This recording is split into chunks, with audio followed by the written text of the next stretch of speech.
Halo dokter, selamat sore Halo, dokter. selamat Apa sore. Apa kabar? kabar? Baik. Perkenalkan saya Dea. Saya dokter anak, salah satu pengurusnya sahabatku dokter anak, dan ini dokter Siska Kuswidiati, spesialis mata, Master of Science ya dokter ya. Iya, halo. Iya, Aku Dea, salam kenal. Saya Dr. salam Siska kan. ini. Iya, Dokter Siska ini coba saya perkenalkan dulu kepada para pemirsa di rumah ya. Dokter Siska ini adalah beliau adalah dokter mata lulusan dari Fakultas Kedokteran Universitas Gadjah Mada Yogyakarta. Tos dulu dong, anak-anak UGM kita ya. Terus kemudian beliau ini adalah staf pengajar dari staf pengajar dan kepala Departemen FKIK Unika Atmajaya. Wow. Oh, dan satu lagi saya harus menyampaikan bahwa untuk hari ini, IG Live hari ini adalah kolaborasi antara sahabatku dokter anak dengan sobat.matamu, IG official account IG-nya untuk Department of Ophthalmology, Fakultas of Medicine, and Health Science Atmajaya Catholic University of Indonesia. Um, kita akhirnya sampai juga di hari ini. Sebenarnya hari ini sudah kita uh, jadwalin udah agak lama ya dok ya. Cuman ada aja Iya. gitu ya kendala-kendalanya. Semoga dokter udah sehat. Tapi kayaknya udah seger deh ini. Ya, terima kasih atas doanya. Jadi sudah lebih baik. Ya, memang belum 100%, masih loading. Kira-kira 80-an%, tapi bersyukur udah bisa bergabung, ketemu dengan sahabatku dokter anak, ya, kolaborasi dengan Sobat Matamu. Yes, thank you so much dokter telah hadir hari ini. Nah dok, hari ini itu kita topiknya cukup menarik mengenai kesehatan mata pada bayi dan balita. Sebenarnya sudah ada beberapa pertanyaan sih yang udah masuk. Cuman biasanya nih kita pengen dokter kasih overview dikit deh tentang apa sih yang dimaksud dengan kesehatan mata pada bayi dan balita. Um, apa sih yang diharapkan oleh para dokter mata ini mengenai kesehatan mata pada bayi dan balita? Monggo dokter. Ya, terima kasih Dokter Dea. Jadi memang untuk kesehatan mata, terutama pada anak-anak ya, kalau pada bayi, pada balita, terutama pada bayi ya, kalau bayi lebih banyak kita mengobservasi, jadi memang dibawa ke dokter mata untuk diperiksakan bagaimana fungsi dari penglihatan bayi tersebut. Terutama kalau misalnya bayi usia 1 bulan sampai 5 bulan itu biasanya ada satu kali dibawa ke dokter mata untuk cek bagaimana dengan respon bayi terhadap penglihatannya. Tapi kalau memang pada bayi-bayi tertentu kita memberikan special precaution, contohnya pada bayi prematur. Ya, kalau pada bayi prematur kita memberikan perhatian yang lebih, karena pada bayi prematur, nama juga prematur, dokter Deha ya, mungkin belum ada kesiapan dari seluruh organ ketika lahir karena usianya yang masih sangat-sangat sangat dini di usia kehamilannya. Tapi kalau untuk balita, kita lebih banyak mengobservasi. Orang tua biasanya mengobservasi atau mengamati ya kalau pada balita, bagaimana keaktifannya, bagaimana dia meraih barang, bagaimana kalau misalnya minta susu gitu ya. Minta susu apakah hanya nangis, tapi atau dia aktif mencari botol dan lain sebagainya, merangkak menuju ke satu arah, bermain dengan sekitarnya. Itu adalah hal-hal yang orang tua bisa amati di rumah. Namun kalau memang pada bayi, yang biasanya mengobservasi adalah dokter matanya. Begitu dokter Deas, sedikit dari tentang kesehatan mata pada bayi dan balita. Baik, sedikit tapi banyak manfaatnya nih sepertinya. Bahwa memang banyak yang harus kita, pokoknya perannya adalah antara dokter dan orang tua itu hand in hand ya. Jadi benar-benar kerjasama untuk melakukan observasi adanya kelainan atau tidak. Oke, kalau gitu kita lanjut dulu masuk ke pertanyaan. Oh ya, perlu saya ingatkan pada moms and dads di rumah untuk silahkan menuliskan pertanyaannya dalam komen kalau ada yang mau bertanya tambahan ya. Ini kita mau membacakan pertanyaan-pertanyaan yang sudah terkumpul selama semingguan terakhir ini. Oke, jadi kan gini nih dok ya, kalau bayi baru lahir itu kan sering banget ada yang belekan gitu ya. Katanya tuh ada kotoran di matanya dan banyak orang tua yang khawatir itu tuh sakit mata kah atau apakah itu selaput kah atau apa dan harus diapakan ya itu ya dok ya. Ya, jadi memang kalau pada bayi ya, terutama pada bayi di mana memang kalau kita kembali lagi ke diri kita dulu, kalau Mm-mm. misalnya kita pakai obat tetes mata, terasa ya di tenggorokan kita kan agak terasa kayak ada rasa obat gitu ya. Nah, itu sebetulnya ada saluran dari mata kita ke tenggorokan ya. Nah, saluran itu kalau pada bayi memang belum terlalu lancar karena memang dalam bentuknya yang masih berkembang ya, masih sempit lah rongga-rongganya masih paling sempit. Sehingga ketika salurannya itu tidak lancar, maka air mata yang harusnya masuk ke dalam saluran tersebut menjadi ngembang. Ngembang itu artinya menggenang ya. Tidak lancar, menggenang, dan akhirnya kembali lagi ke permukaan mata.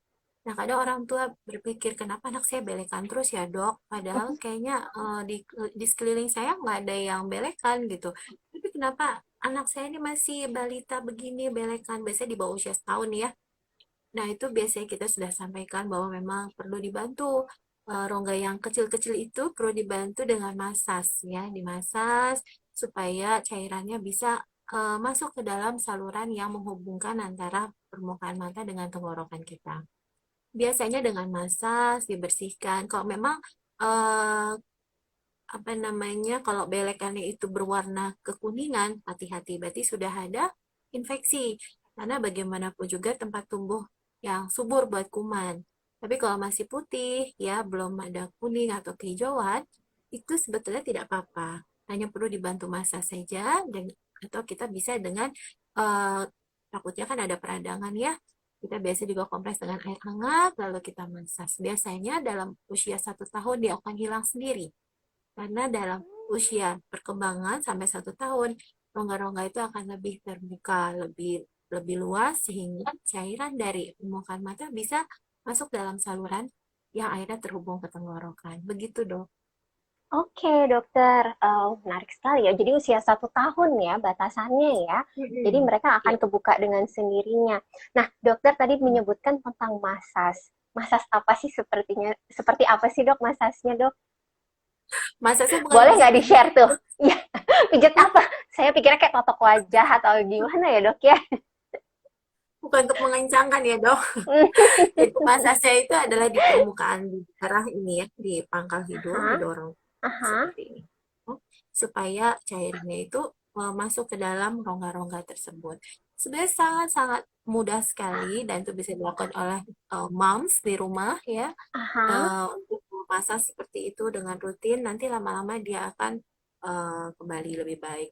Contohnya kita lihat ada perbaikan adalah tidak ada genangan lagi. Matanya yang tadinya berair terus ya kayak menangis atau misalnya kok kayak ada belek-belek gitu ya itu sudah berkurang ya itu lama-lama menghilang biasanya satu mata dok jarang dua mata yang sering saya jumpai dari oh, pasien-pasien itu satu mata jarang dua-duanya gitu nah kalau satu mata kalau dua mata juga kita berpikir jangan-jangan nih ada radangan yang gitu ya jangan-jangan ada lain ya. infeksi gitu ya yang kita sebut dengan konjungtivitis atau kalau bahasa awamnya itu belekan tapi kalau misalnya satu mata kita lebih curiga, oh ini mungkin ada yang tersumbat gitu ya.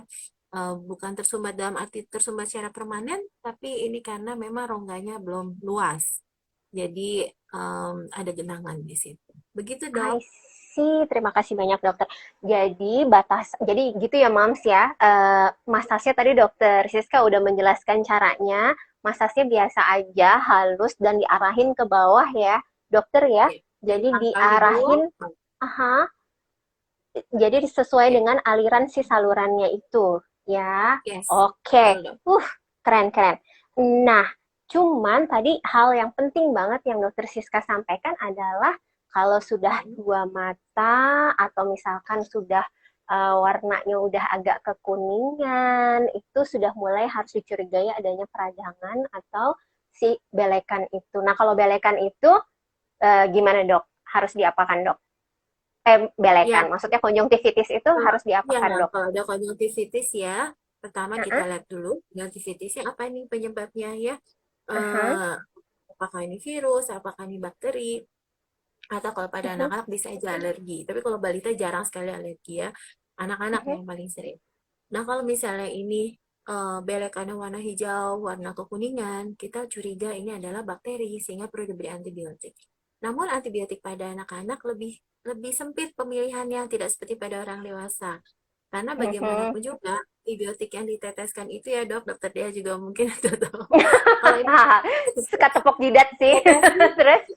Mhm. tetap aja masuk kan ke dalam Ya. tubuhnya si anak tersebut. Mhm, Jadi ada mhm, kontroversi lah beberapa antibiotik yang masih dihindari gitu ya. Tapi ada juga yang kayak itu.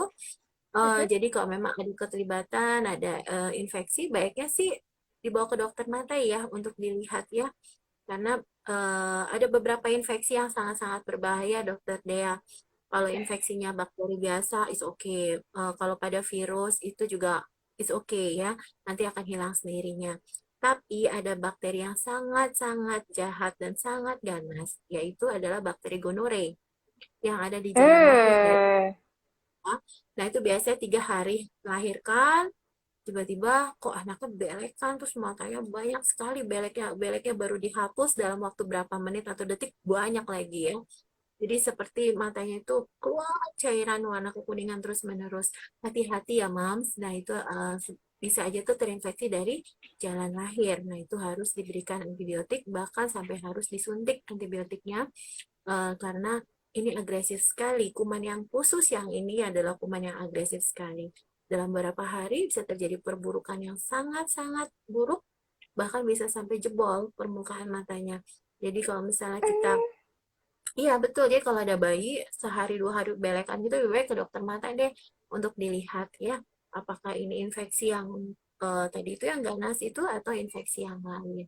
Jadi penting sekali sebetulnya kalau misalnya mata ada sesuatu harus ke dokter mata kalau pada bayi. Itu dok. Betul sekali. Bagus. Jadi seringkali tuh saya tuh dapat misalkan pasti pertanyaannya mereka orang pertanyaannya moms ya di rumah tuh eh, ini udah saya kasih merek ya obat tetes mata yang sebenarnya antibiotik. Saya juga mikir kok berani ya masukin antibiotik tanpa ada apa ya tanpa periksa dulu ke dokter mata atau segala macam gitu kan ya konsekuensinya jelas banyak. Ya, pertama antibiotiknya cocok apa tidak sama si anaknya, aman apa tidak. Terus ditambah nggak tahu itu sakitnya apaan ya, Ya. apakah itu infeksinya, jangan-jangan yang bahaya itu, yang si kuman gonore itu kan kayaknya nggak bisa ya pakai obat tetes mata biasa kata Hmm. kata dokter Siska kan tadi dokter Siska sudah mengatakan bahwa harus lebih serius lagi karena bisa menyebabkan kerusakannya yang cukup permanen ya dokter ya. Iya, betul. Jadi menyebabkan Mm-mm. kebutaan dok pada bayi karena permukaan depannya bisa jebol. Kalau jebol kan isi Mm. bola mata keluar. Jadi sebetulnya itu bisa sangat-sangat bisa dihindari, bisa sangat diobati dan hasilnya pun juga bagus gitu kalau kita mengobati dari awal. Tapi kalau saat ini saya rasa mungkin dokter Dea, kalau misalnya bayi baru lahir biasanya langsung dikasih tetes antibiotik ya dok matanya supaya terhindar dari infeksi di jalan lahir ya kayaknya. Ya, jadi itu tuh saya juga masih bingung tuh kayaknya sekarang ada dua pendapat deh. Ada yang mengatakan kita sudah tidak perlu lagi, mungkin karena angkanya sudah rendah. Ada yang mengatakan ya Hmm. udah kasih aja dulu. Cuman ya saya masih ngasih sih untuk untuk jaga-jaga. Profilaksis ya Gitu. dok, eradikasi Iya, gimana pun juga jalan lahir kan tidak steril ya dok ya. Kita iya nggak tahu betul juga ada apa di sekali. situ gitu. Betul, betul sekali dokter. Oke dokter. Nah ini lanjut ya dok ya. Pertanyaan tentang nih baby itu kan suka banget dijemur ya dok ya. Mereka istilahnya katanya supaya bisa dapat vitamin D lah, macam-macam. Nah itu bahaya nggak sih kalau matanya kena sama sinar matahari dokter? Basically UV light itu nggak seramah yang kita bayangkan dok, UV light ya. Mhm, Kalau mungkin saya masih ingat pelajaran SD, kalau berjemurlah sebelum jam 10 karena di situ vitamin D dan UV light-nya masih oke. Saya nggak yakin ya dengan adanya perubahan dunia kita yang makin mhm. polutif begini, terus kita nggak tahu ozon kita gimana ya dengan UV light. Saya rasa UV light-nya juga tidak seramah zaman waktu tempoe doeloe ya. Jadi UV light itu tidak baik dok untuk mata kita. Ya, beberapa kasus-kasus mata itu dipercepat dengan UV light. Kalau pada bayi, pada anak-anak, sebetulnya asal tidak langsung direct ke mata tuh nggak apa-apa sih. Karena memang paling bagus ya kayak misalnya kalau anak-anak belajar penerangan itu lebih baik memang outdoor ya. Jadi sinar matahari itu sangat bagus untuk kita membaca atau kita mengerjakan sesuatu di outdoor activity. Tapi kalau misalnya dijemur matahari direct nggak boleh tentu ke mata. Jadi harus tetap dilindungin dok. Karena UV dari sinar matahari itu yang tidak terlalu ramah buat mata kita, bisa kemana-mana gitu. Termasuk juga misalnya beberapa, mungkin saya sharing sedikit ya, beberapa penyakit mata dipercepat dengan adanya sinar UV. Contohnya para nelayan, petani, itu cepat terjadinya. Ada yang namanya tumbuh selaput, ada yang namanya katarak, itu sangat dipercepat dengan sinar UV. Tapi kalau pada bayi, baiknya tetap kita lindungin, bagaimanapun juga matanya masih kecil ya, masih kecil, panjang bola mata juga masih kecil, sehingga sinar paparan yang kuat pasti memiliki dampak yang kurang baik kalau di dalam jangka waktu yang panjang. Dilindungi aja dok sebetulnya. Dijemur sih oke, tapi tetap mata dilindungi karena direct UV light-nya itu yang kurang bagus. I see. Nah, dilindunginya itu enaknya pakai apa dok? Kayak semacam kacamata khusus atau pakai Mhm. semacam perban atau cukup di belakangin dari arah sinar mataharinya gitu? Bisa dok, jadi bisa. Kalau kacamata khusus saya rasa kacamata anti UV untuk anak-anak tenggelam kayaknya deh dok. Karena ini kan kecil banget. Iya Kecil betul juga banget. dokter. Jadi kalau Terus, bisa pakai, beberapa kan ada yang pakai kain ya, jadi kain dibuat kayak kacamata kalau kita naik ke apa tuh penerbangan pesawat gitu ya, udah dibuat gitu kecil. Atau misalnya pelindung yang lain sih, misalnya mau diarahkan supaya nggak direct ke UV-nya juga oke. Anything sih oke dok, as long kita benar-benar bisa menjaga atau melindungi mata anak ini. Karena kalau bayi kan dia jadi belum belum bisa belum. terkoordinasi ya, dia nggak cahaya kadang diliatin gitu karena penglihatannya kan masih belum jelas dok, bola matanya kecil sekali, matanya pada bayi itu plus tinggi ya, saya bilang plus tinggi karena bola matanya kecil, jadi ngeliat segala sesuatu masih bayang-bayang, tapi kalau lihat cahaya tuh wah seneng banget gitu ya, interest banget karena nggak gitu jelas gitu, jadi seneng dia dengan adanya sumber cahaya. Nah takutnya UV ini nih dia seneng liatin terus gitu, nah itu yang kita khawatirnya di situ aja sih. Nah, dokter tadi mengatakan tentang penglihatan bayi itu masih kabur, masih nggak jelas, tapi senang melihat cahaya.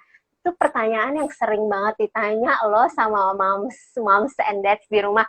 Um, Sebenarnya anak saya itu kapan sih bisa melihat saya gitu? Sebenarnya kapan sih dok?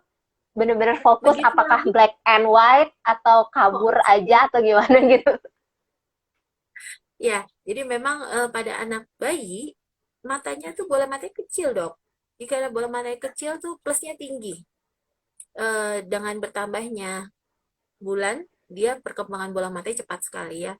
Kalau orang normal itu mungkin saya lebih gampangnya kalau ingat kata Ji Samsu gitu ya. 2, 3, 4. Aha. Jadi panjang bola mata kita tuh 23,4 Samsu gitu. Nah, kalau pada bayi itu hanya 16. Mhm. Ya, hanya 16, jadi kecil sekali bola matanya.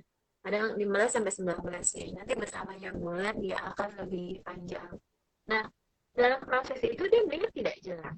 Dia kalau melihat sinar, dia hanya kalau pada bayi baru beberapa bulan ya, jadi 1 sampai 3 bulan dia masih lihat sinar, masih bisa dililing. Liling tuh misalnya orang tua apa gerak-gerakin tangan gitu ya. Nanti anaknya Mhm. ada respon, itu bagus sekali. Nanti usia 5 bulan sudah mulai dia berkoordinasi mata dengan gerakan tangan dan lain sebagainya. Nanti tambah lagi ketika sampai 1 tahun dia lebih penglihatannya lebih jelas lagi. Sudah bisa membedakan objek dengan sangat-sangat-sangat jelas ya dibandingkan ketika waktu masih usia beberapa bulan. Jadi don't worry kalau misalnya bayi baru lahir dia akan respon terhadap sinar. Contohnya kalau dikasih sinar dia biasanya akan menghindari sinar. Itu refleks sekali, itu refleks dasar manusia. Ya, itu refleks defensif yang paling-paling mendasar. Dikasih sinar, kalau terlalu terang dia akan berusaha untuk menghindar. Itu yang kita sering lihat pada bayi prematur ya. Beberapa kali dikonsulin dokter anak, bayi prematur adakah tanda-tanda kelainan saraf akibat prematur. Nah, dulu nih ngelihat respon terhadap alat sumber cahayanya. Kalau dia responnya menghindar, lalu dia ada respon, berarti memang masih bagus ya. Dia ada fungsi penglihatan yang belum bisa kita periksa ya kalau masih pada bayi sekali. Tapi nanti kalau sudah usia di atas 5 bulan, kita bisa lihat bagaimana dia memfiksasi objek. Contohnya paling mudah kalau moms di rumah pakai dot gitu ya, atau misalnya dengan objek lincingan gitu. Dia respon, dia ngambil sendiri, dia ambil botol sendiri, atau misalnya dia bisa ketawa-ketawa gitu ya, karena respon terhadap lingkungannya itu baik. Artinya dia bisa melihat dengan baik gitu. Jadi banyak mengamati sih kalau pada anak-anak ya, I kalau pada bayi. see. I see, I see. Baik dokter, terima kasih banyak dok.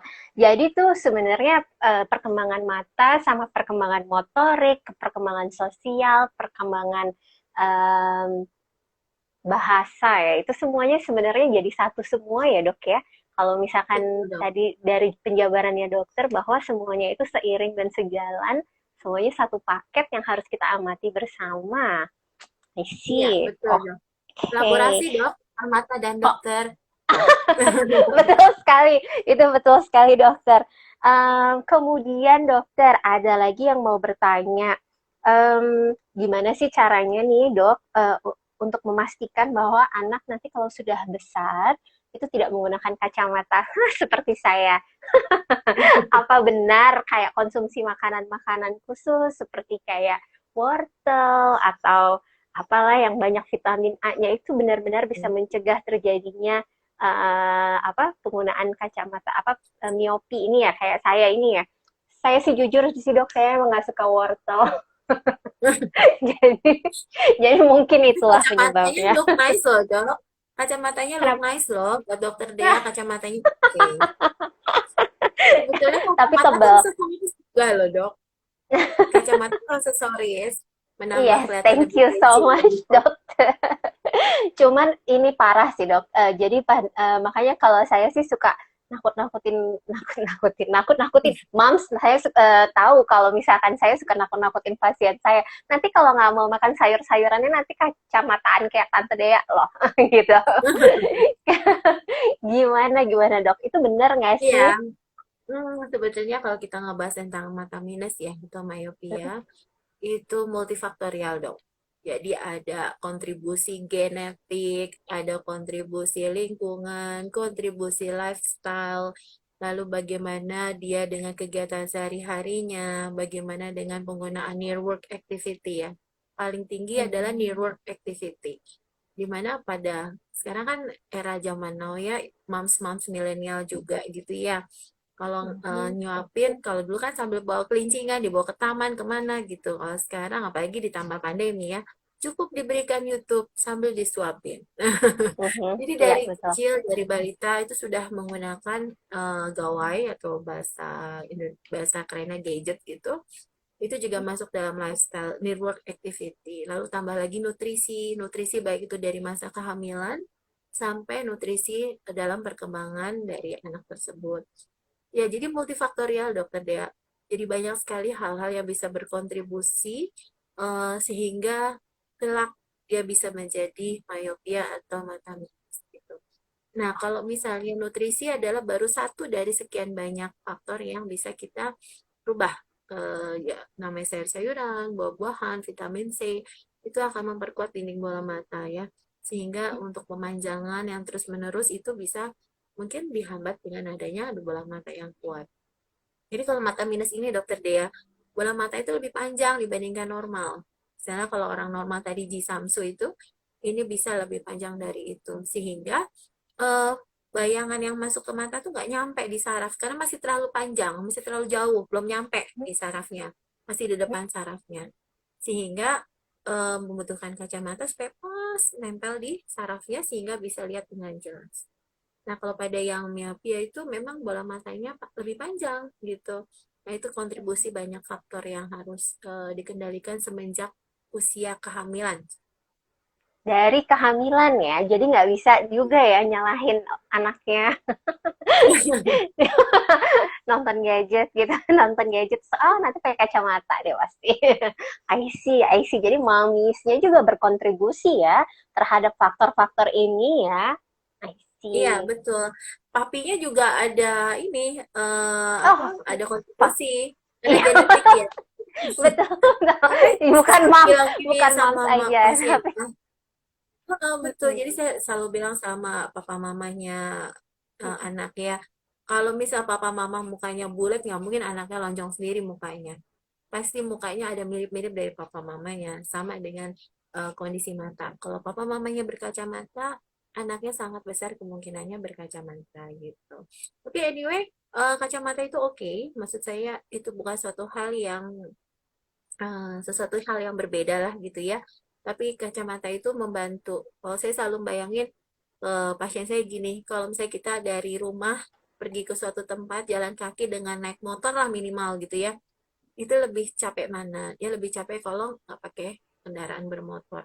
Artinya sama, kacamata itu gitu. Kita membantu mm. penglihatan maksimal kita sehingga kita nggak terlalu lelah. Jadi jangan memikirkan di suatu hal dia berbeda, tidak berbeda. Hanya dia membutuhkan bantuan kacamata supaya ngelihatnya crystal clear gitu. Jadi membuat saya apa ya? Jadi nggak minder gitu ya kalau pakai kacamata. Walaupun setebel-tebel ini loh dok, tebel banget rasanya pengen. Soalnya gini dok, kalau saya tuh ya dok, tadi Mm. praktek gitu ya, nanti orang tuanya ada yang bilang, dok, kasihanlah, masa anak saya baru kelas 1 SD kacamata, udah -3. Masa sih ke Oh, kacamata nggak usah aja ya dok, kasihan dia. Jadi banyak orang tua mengasihani anaknya berkacamata sehingga tidak mau berkacamata. Jadi itu yang saya selalu sampaikan ke orang tua bahwa it's okay loh berkacamata. Itu bukan suatu hal yang big deal. It's okay gitu. Berkacamata aha, itu membuat dia lihat lebih jelas. Bisa bayangkan mhm. kalau misalnya kita memaksakan orang berlari terus tapi tidak dibantu dengan istirahat. Sama kayak mata. Dipaksa terus anak itu tidak berkacamata, sementara dia membutuhkan penglihatan yang baik gitu. Nanti ada kemunduran dari fungsi mata yang namanya mata malas. Mungkin dokter dia pernah dengar ya, lazy Mhm, eye mhm. atau mata malas itu ya, karena memang matanya tidak dipacu untuk melihat dengan jelas gitu. Terbiasa melihat dengan tidak jelas sehingga mata jadi malas. Seperti kayak otot kalau nggak dipakai lama-lama mengecil. Mata kita juga gitu. Kalau nggak dikasih penglihatan yang maksimal, dia malas, nggak mau berfungsi dengan optimal gitu dok. I see, I see. Oke.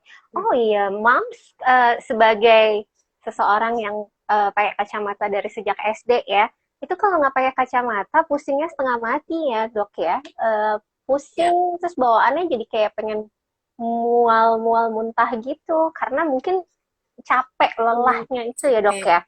Ya, dan di sekolah kan pasti ada perbedaan prestasi ya dok. Saya pernah Mhm, waktu itu kita ada apa mini study gitu ya dengan mhm. mahasiswa saya. Kita lihat tentang perkembangan prestasi anak berkacamata sebelum dan sesudah berkacamata. Memang jauh sekali gitu.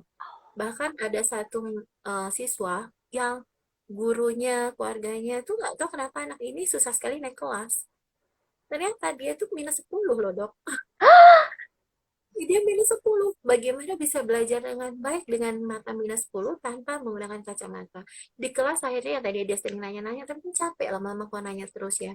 Dan karena dia badannya tinggi, ya karena nggak naik kelas ya beberapa kali, badannya terlanjur besar, selalu ditaruh di paling belakang. Nah itu juga. Jadi udah nggak ngeliat Tambah. taruh paling belakang. Jadi prestasinya nggak bagus. Ketika berkacamata dia senang sekali, sangat senang sekali karena dia akhirnya bisa belajar yang membacanya tadinya dekat sekali begini dia bisa baca normal dan itu akan membuat minder orang ya kalau misalnya dia dikit-dikit tanya temennya dikit-dikit bacanya sampai nempel gitu itu membuat dia feel kok saya berbeda dengan teman saya. Nah itu yang harus kita bantu. Kadang orang tua nggak ngeh ya kalau anaknya butuh kacamata gitu. Paling beberapa kali ya paling sering itu mamsnya tuh bilang, dok, bilangin anak saya deh, ini kalau lagi nonton TV sampai nempel loh dok dengan TV-nya. Kebalik, kita harus bertanya, kenapa sampai nempel? Berarti dia ngeliatnya nggak jelas di jarak, yang normal gitu. Atau misalnya dia di sekolah, dok ini kata gurunya ceriwis banget anaknya ini nggak bisa diem. Nah, gerak terus, maunya maju mundur. Terus kalau di kelas ngomong terus. Pas dicek ternyata -3, -4 gitu. Jadi kadang kita lihat juga ya behavior anaknya terlalu pasif. Kita berpikir jangan-jangan dia nggak lihat, terlalu aktif jangan-jangan juga dia nggak lihat gitu.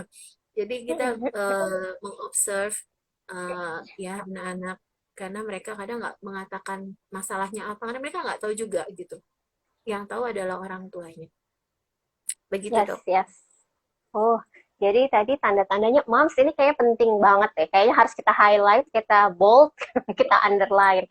Bahwa jadi tanda-tandanya anak mengalami gangguan pada penglihatannya itu tidak mesti bilang kalau kabur gitu penglihatannya ya, dokter ya. Jadi seringkali tuh gejala-gejalanya malah gejala-gejala yang sifatnya sosial, seperti tadi dokter menyebutkan, dokter Siska menyebutkan ya. Kalau saya waktu itu sih sama sekali nggak ngerasa bahwa saya butuh kacamata karena ngelihat sih masih jelas gitu, kayak kesannya kayak masih jelas gitu. Tapi sering sekali ditaruh ke UKS karena sakit kepala, dikit-dikit sakit kepala, Ya. dikit-dikit sakit kepala gitu. Nah, waktu itu baru diarahin untuk ke apa, ke dokter mata dan langsung 1/4 kalau nggak salah itu. Jadi Mm-mm. jadi gejalanya jangan salah, jangan jangan menanyakan, kamu kalau ngelihat jelas nggak sih? Gitu. Enggak, Iya. bukan itu ya gejala Hmm. utamanya ya dokter ya. Gitu, I Ya, see, karena oke oke. anak nggak jelas dia simple. Anak itu paling simple dong. Nggak jelas dia deketin objeknya selesai. Jadi Iya, dia akan cari cara gimana supaya dia bisa lihat dengan jelas. Nah, tinggal kita sebagai orang tua memperhatikan ini anak ini bagaimana gitu dengan sehari-harinya. Kalau dia nonton terlalu oke. dekat, jangan-jangan dia nggak kelihatan, jangan diomelin gitu. Nah, sekarang kan apalagi dengan adanya gawai nih ya, gadget itu juga jadi kekhawatiran dari orang tua ya. Kadang sering, dok bilangin dok anak saya, jangan Hmm. sering mainin handphone. Tuh kalau nonton sampai, waduh nggak bisa dibilangin gini gini gini. Sekarang kembali lagi ke orang tuanya. Bagaimana sebagai orang tua? Apakah anaknya lepas gadget, orang tuanya juga nggak balas-balas WA? Jadi Itu WA ya langsung jelek. anak kita memegang handphone, anak kita pegang handphone, tapi orang tuanya sibuk banget ngeliat WA terus buka IG dan lain sebagainya dan akhirnya anaknya nggak megang handphone dia bengong terus saya ngapain gitu lihat Iya, iya, iya. kembali lagi gitu orang tua juga bisa berkontribusi dengan kondisi anak itu dia berkontribusi dong. Baik, baik. Terima kasih dokter. Nah dok, tadi berbicara tentang dawai, sebenarnya kalau dari sisi dokter mata itu pembatasan menggunakan gawai untuk anak-anak itu berapa lama ya Nah, sebetulnya perharinya? nggak Hah? ada aturan, hanya lebih baik gawai itu kan memang salah satu media sosial ya dok yang baik buat anak untuk edukasi. Kadang ada beberapa hal yang mereka tanya ke kita secara verbal kita nggak bisa memberikan visualisasi yang baik ke anak-anak. Dan anak-anak begitu dia lihat dari mungkin YouTube atau mungkin dari media sosial lain, dia oh iya ini maksudnya seperti ini, gambarnya seperti ini, videonya seperti ini. Jadi mereka ada gambaran audiovisual yang baik dari suatu proses edukasi sebetulnya. Nah, kapan kita sudah mulai aware bahwa ini kayaknya terlalu berlebihan adalah misalnya penggunaan terus-menerus dok. Memang kalau kita baca di referensi nggak ada tuh berapa jam sehari, hanya itu adalah kesepakatan dari orang tua ke anak berapa lama mereka boleh menggunakan gawai. Terutama gawai hanya ditujukan untuk transfer knowledge dok. Tapi kalau itu udah lebih dipakai buat game terus-menerus nggak berhenti-berhenti itu juga nggak baik ya dok. Apalagi sekarang dengan adanya era pandemi ini, di mana semua serba online gitu. Online sih oke, tapi di luar dari online, stop lah, nggak usah bermain gadget.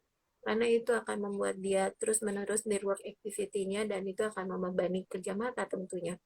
Akhirnya jadi malas belajar, pengen habis itu tidur, nggak mau lagi belajar karena lebih capek main game daripada dia digunakan untuk belajar.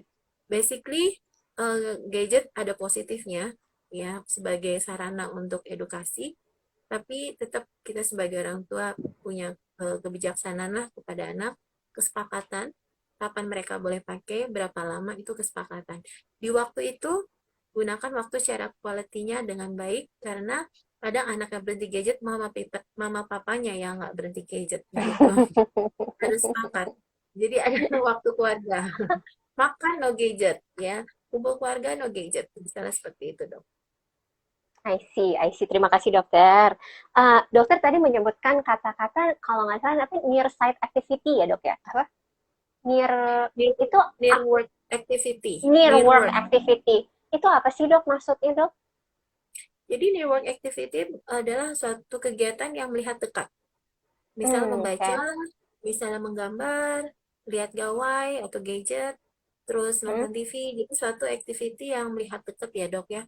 Nah itu mhm, memang mhm. di way activity yang terus-menerus tanpa balancing dengan outdoor activity, itu secara referensi itu menunjukkan adanya progresivitas untuk mata minus dok.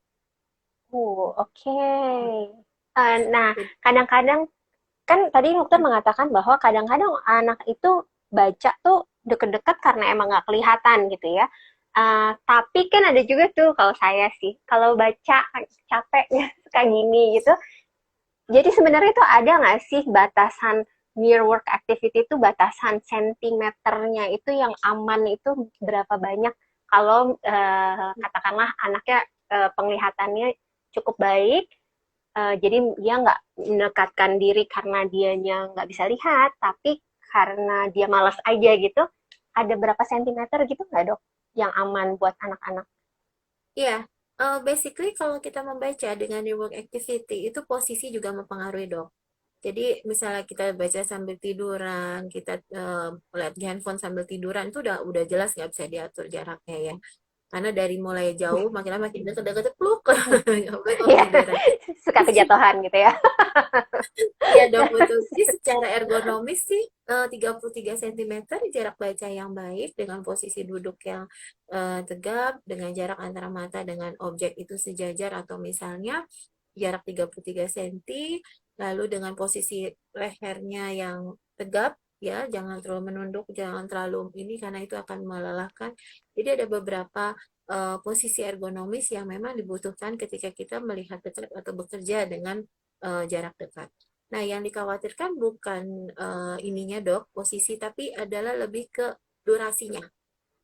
Durasinya, new work activity, durasi new work activity yang sangat berkepanjangan dalam satu hari, itu yang membuat mata menjadi lelah, berakomodasi terus-menerus, dan punya potensi untuk terjadinya pemanjangan dari bola mata gitu. Jadi lebih Oh, ke I durasinya. see.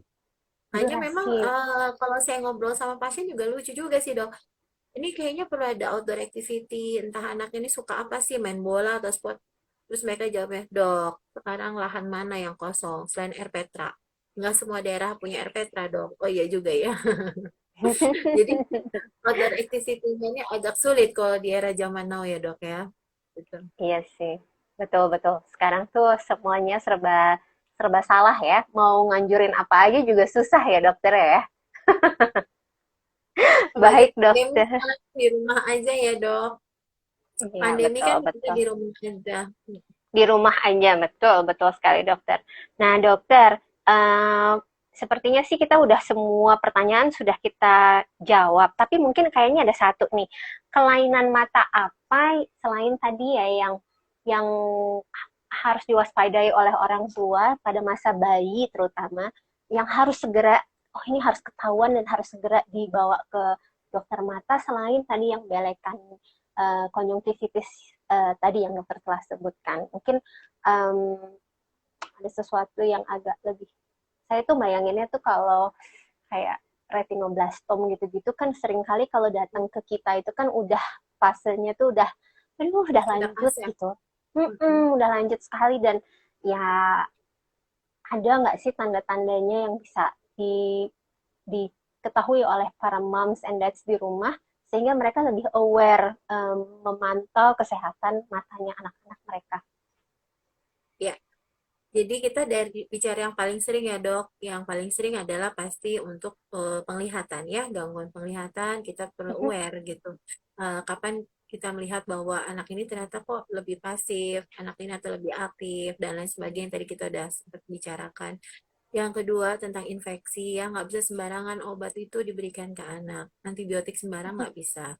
Tanya ke apoteker, nanti dikasih obat. Karena nggak semua apoteker benar-benar menguasai ya. Kadang obat yang diberikan tidak sesuai dengan indikasinya. Yang ketiga adalah mata alergi ya. Kadang kalau mata alergi anaknya kucuk-kucuk terus orang tuanya beli obat sendiri. Ternyata waktu beli obat di apotek itu yang dikasih bukan obat untuk yang soft, artinya untuk dipakai long term, tapi dikasih obat steroid tetes. Nah, itu juga punya efek jangka panjang dong. Ya, beberapa kali saya jumpai adanya glaukoma juvenile karena penggunaan obat tetes dari steroid ya. Jadi tidak tepat guna untuk penggunaan obat tetesnya. Lalu itu yang paling sering dan yang berikutnya adalah tentang trauma. Trauma jadi ada sesuatu kena mata anak yang tidak aware. Main, toto pulang matanya merah loh, kok ada cairan keluar loh, ternyata robek. Ternyata main apa tuh kalau anak kecil itu main pensil mekanik, main tusuk-tusuk gitu ya dok ya. Aduh, ya ampun. Oh misalnya ini yang paling yang saya mohon ke orang tua adalah ya untuk moms and dad, Hmm, jangan biarkan anak makan sate sendirian. hmm, Makan sate. hmm, Jadi kadang hmm. waktu dia tarik ini, cut, ya kena mata itu pernah terjadi dan itu kasusnya kasus trauma pada anak kadang anak nggak ngomong, tahu-tahu udah terjadi infeksi yang berat. Lalu kalau pada bayi, tadi ya dok ya, infeksi yang tentang Gonifre, dan yang terakhir tentang keganasan ya, atau retinoblastoma, tadi dokter dia sempat sebutkan.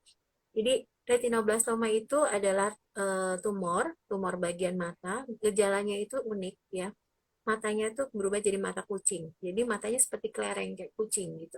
Jadi Hmm. orang bilang, orang tua, saya selama di Jakarta belum ketemu ya dok, tapi waktu zaman saya sekolah di Jogja itu sering banget kita jumpai retinoblastoma pada anak-anak.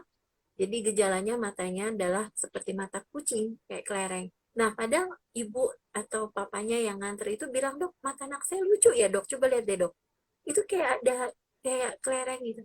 Nah, eh, memang lucu, bentuknya memang memang unik ya, dan biasanya satu mata. Tapi itu keganasan. Dan biasanya kalau kita sampaikan bahwa ini harus diangkat bola matanya, mereka biasanya, entar dulu deh dok, kita diskusi keluarga dan lain sebagainya. Datang-datang Hmm. 3-6 bulan, udah bentuknya udah nggak karu-karuan gitu ya. Udah metastasis kemana-mana. Dan ini adalah tumor ganas, dan mudah sekali bisa menyebar ke bagian yang lain. Dan memang terapinya sampai saat ini adalah dilakukan pengambilan bola mata. Memang sudah berkembang dok. Ada yang menggunakan intervensi, jadi dimasukin obat kankernya lewat pembuluh darah langsung gitu ya. Tapi kalau di Indonesia masih belum lazim, karena di luar negeri juga masih on progress penelitiannya. Jadi paling sering adalah diangkat bola matanya. Nah itu biasa orang tua berat sekali, sangat berat. Namun kalau yang seperti itu biasanya di riwayat keluarganya ada dok. Jadi di riwayat papa atau mamanya gitu ya, di level pendahulu-pendahulunya ada yang pernah meninggal karena kanker di bagian mata atau mungkin pernah dilakukan treatment untuk kanker di mata gitu. Jadi itu diturunkan. Begitu dok. Ya. Baik, dokter. Baik, dokter, kita sudah 45 menit membahas tentang kesehatan mata pada bayi dan balita dan juga pada anak sebenarnya. Sebenarnya sudah komplit sekali. Saya mau mengucapkan terima kasih banyak kepada Dokter Siska atas kesediaannya untuk hadir kali ini dan saya berharap bahwa nanti di kemudian hari sahabatku dokter anak dan sobat matamu bisa berkolaborasi lagi karena sepertinya topik ini tuh kayaknya tiada habisnya. Dan ingat moms and dads di rumah bahwa perkembangan anak itu sangat-sangat juga ditentukan oleh perkembangan penglihatan anak sehingga itu seiring dan sejalan dan harus kita amati dan kita monitor bersama dan kita jaga bersama. Oke, dokter Siska ada yang pesan-pesan yang ingin disampaikan kepada moms and dads di rumah atau tidak? Monggo silahkan dokter Siska. Ya, saya terima kasih bisa ketemu dengan dokter Dea di sahabatku dokter anak. Bersama dengan sobat matamu kita bisa kolaborasi. Tadi benar yang dibilang dokter Dea bahwa mata adalah jendela tubuh, mata juga jendela dunia. Jadi dari usia yang sangat dini, berharap bahwa anak-anak itu bisa tumbuh sehat, mulai dari fungsi penglihatannya dan fungsi tumbuh kembang yang lainnya, Dok. Jadi, Ibu dan Bapak bisa, moms and dad ya, bisa memperhatikan sendiri bagaimana proses perkembangan dari anaknya. Jadi nggak usah khawatir, apakah anak saya masih bisa lihat atau enggak. Kita sama-sama bisa mengamati bagaimana proses perkembangan dari anak-anak kita. Itu Dokter Baik. Dea. Baik, terima kasih banyak Dokter Siska. Semoga Dokter Siska sehat selalu dan sukses selalu. Sampai ketemu lagi ya dokter ya. Sampai ketemu. Dadah. Salam sehat. Salam sehat.